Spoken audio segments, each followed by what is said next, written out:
at is the FAR aim manual. And there's a lot of people that seem to have a FAR aim and they tab the heck out of them and they pretend that they kind of know how to use it and what's really important. But again, through the stuff that I've been doing over the past 10 years, I find that guys don't really know how to use the FAR aim, or they don't know some of the tricks and things that are really important. And what I want to show you is right here is you want to go to the FAR aim contents page.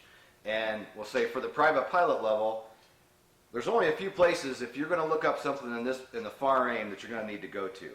And the first one's going to be part 43. And I take my highlighter, I grab the student's FAR aim and I go, let me see your book. And they've got it all tabbed up and I'll open this page and I can tell they've never been there. So I say, well, what's important on this page? And they kind of look around, don't really know. So I go, give me your highlighter, give me your FAR aim. I take it and I highlight them. I go right across there. Part 43, maintenance, preventive maintenance, rebuilding and alteration. The examiner is going to ask you a question such as, can you replace the landing light? Well, you have to be able to give him an answer. And if, say, he asks you about something that you're not sure, it doesn't mean it's going to be an automatic failure. It means you need to be able to go to the FAR aim fairly quickly and look up what you want to look up. So if he says, can you replace the landing light, and you're not sure at that moment, you can say, I'm not sure, but I can look that up in part 43 in the FAR aim. He's going to go, great. You probably never even have to open the FAR aim. But that's the point. It was one of the first sections is part 43.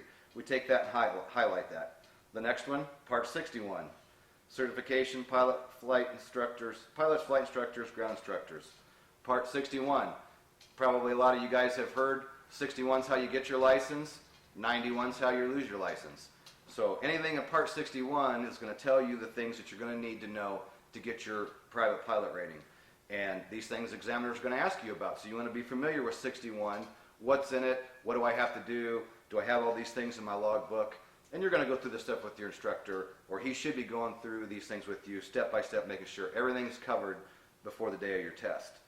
So I just mentioned 61.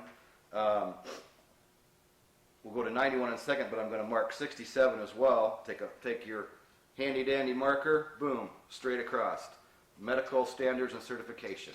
If he asks you a question about your medical and you're kind of struggling with, you've read it and you know it, but you don't remember, you never tell the examiner, well, I don't know. You say, I've read that, because you have read it, and you're having trouble. And he says, okay, we'll look it up. And if you can say, I can go to part 67 and look that up, great. He'll probably say that's good enough. If not, you go to part 67 and you know where to go. So 67, medical standards and certification. And then, as I already mentioned earlier, part 91, general operating and flight rules. Again, 61's how you get your license, 91's how you lose your license. You go in and you break a reg, something in part 91, that's how you're going to lose it. So you really need to be familiar with part 91. And then the next one is, take the good old highlighter, make sure you have one of these in your bag, NTSB 830. That's only a few pages long, but you're going to see NTSB 830 come up time and time again.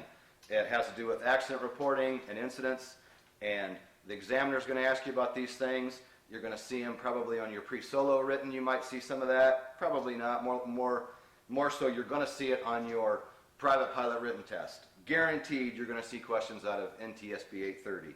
It's a short section. There's only 2 or 3 pages, and there's a lot of information in those few pages. So basically, bottom line, right there's what you got to know. There might be something you look up in one of those other areas, but most likely, probably not. So 43, 61, 67, 91, and part 49. Those are going to be the areas that you're going to want to go to when you're looking something up.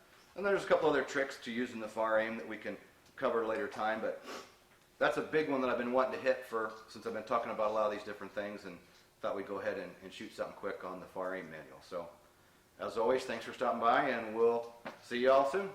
Thanks a lot.